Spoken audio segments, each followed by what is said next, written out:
guys! Welcome back. It's me again, Provincianang Morena. For today's video ay ituturo ko sa inyo kung paano mag-book ng ticket ng barko via TransAsia.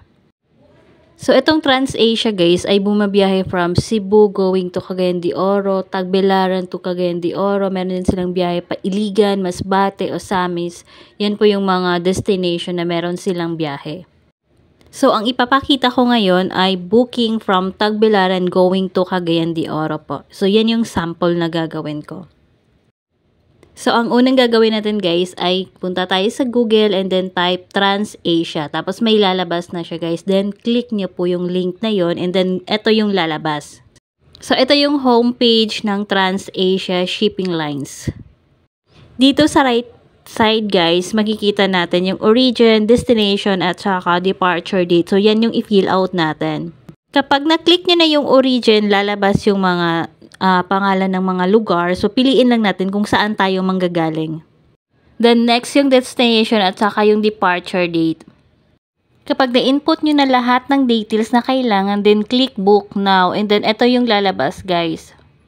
So, makikita natin na naka-fill out na yung destination, origin, at saka departure date. So, ang mangyayari, itinerary natin is from Tagbilaran going to Cagayan de Oro, and then yung departure date is August 18, 2024.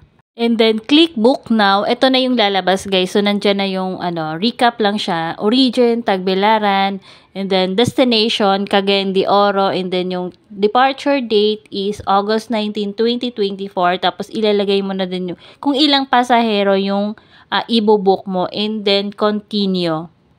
Kapag na-click na ng continue, ito ay yung lalabas. So, makikita na natin kung anong oras yung departure. So, 7 PM yung departure from Tagbilaran, Bohol, and then ang biyahe duration is 10 hours and 30 minutes. Ang tagal ng biyahe. And then, click continue lang guys. Kung halimbawa naman meron kayong hindi nasagutan, mag-e-error po siya. And then, ito na po ang lalabas. So, nandyan na po sa taas yung route, Tagbilaran going to Cagayan de Oro, and then departure date, departure time, nandyan na. And then, dito naman sa accommodation, guys, pwede tayong mamimili. So, merong economy, meron din siyang tourist. So, yung pinili ko, tourist. Kapag nakapili na kayo ng accommodation, ang next mong gagawin ay pipili ka ng room or yung seat number. And then, after that, kailangan na natin i-input yung passenger details or passenger info. And then, contact number, contact details. So, yun lang naman ang kailangan. So, full name, birth date, mobile number, email address, kailangan din kasi isasend nila yung e-ticket natin. And then, yung kung senior naman, kailangan natin ng ID kasi kailangan natin i-present yun kasi para sa discount. Then, sa bandang baba guys, nandyan yung trip summary and then yung breakdown ng babayaran mo kung magkano siya. Kapag i-click nyo na yung continue, dito na naman tayo sa payment details na payment info. So, mamili tayo kung paano tayo magbayad. Pwedeng GCash, pwedeng gumamit tayo ng debit card, pwedeng PayMaya, yung mga ganun. So, ito na yung mga choices guys kung saan tayo pwede magbayad. So, ayan yung mga e-wallet, yan yung mga GCash, PayMaya, etc. Then, QR payments, hindi ko pa yan na-try. And then, debit card, pwede din yan. Ang ginamit ko pong pambayad is yung GCash payment po kasi yun yung meron tayo. Kapag na-click na po yung GCash, ito yung lalabas next. So, ayan, i-input mo lang yung GCash number mo and then next. Then, mag-i-input tayo ng OTP at saka yung PIN mo. And then, magno-note po yun guys kapag successful yung payment mo. And then, ganito ang lalabas kapag successful yung payment mo.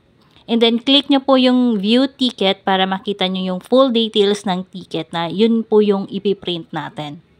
Kapag na-click nyo yung view ticket, ito yung lalabas guys. So, ayan. So, pwede nyo siyang i-screenshot para sure na meron tayong copy kasi isasend din naman ito sa email. Just in case lang wala kayong matanggap sa inyong email, at least meron ka ng copy. And then, make sure lang talaga na tama yung email address na na-input mo kasi isasend talaga yung e-ticket at saka yung resibo. So, ayan lang guys, ganun lang siya ka-easy. And then, at least hindi na tayo kailangan pumunta sa mga ticketing office, lalo na kung medyo malayo sa ating bahay. At least dito, pwede tayong magbayad through GCash. So, at least talagang nasa bahay ka lang, di ba? Kung may katanungan kayo guys, just comment down below. Magre-reply po ako or you can PM us sa aming Facebook page.